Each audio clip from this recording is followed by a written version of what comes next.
আমাকে বলছে রাজাকার। শুনে রাখো চট্টগ্রামের লক্ষ লক্ষ জনতা, পার্লামেন্টে যখন আমাকে এই কথা বলা হয়েছিল, আমার পার্লামেন্টের কলিগ জাফরুল্লাহ চৌধুরী সাহেব বসে আছেন এখানে,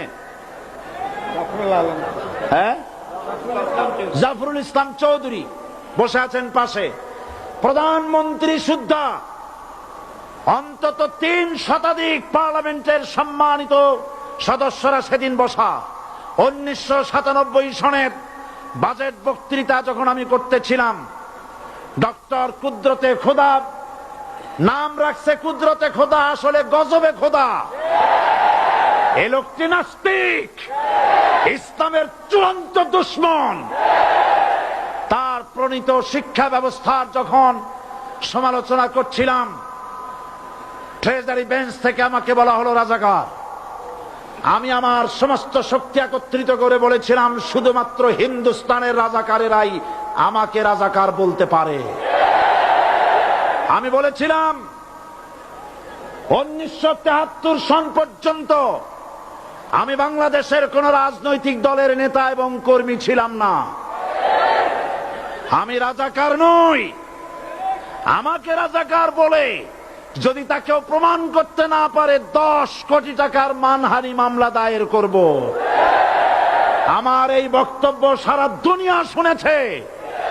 পার্লামেন্টে আমার এই বক্তব্য রেকর্ড হয়ে আছে। সেদিন 3 শতাধিক পার্লামেন্ট মেম্বারের কেউ আমার চ্যালেঞ্জ গ্রহণ করেন নাই। যে কোনো ব্যক্তি পার্লামেন্টে গিয়ে আমার বক্তৃতা দেখে আসতে পারেন।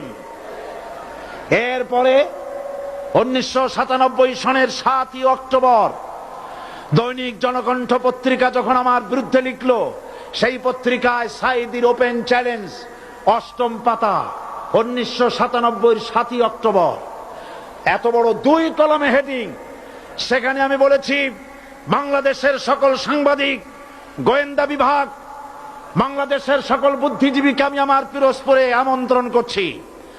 আমার উপস্থিতিতে যদি কেউ প্রমাণ করতে পারে বাংলাদেশের স্বাধীনতা যুদ্ধের বিরুদ্ধে আমার কোন ভূমিকা ছিল, সজ্ঞানে স্বেচ্ছায় জাতীয় সংসদের সদস্য পদ থেকে পদত্যাগ করব। 3 বছর পার হয়ে গেছে, আজ পর্যন্ত কেউ এই চ্যালেঞ্জের মোকাবেলা করে নাই। সুতরাং আমাকে যারা রাজাকার বলবে, তারা পিতৃ পরিচয়হীন অবৈধ সন্তান। 1971 সনের, শোনো মুসলমানেরা, 1971 সনের কোন কাদা সাইদির গায়ে লাগে নাই।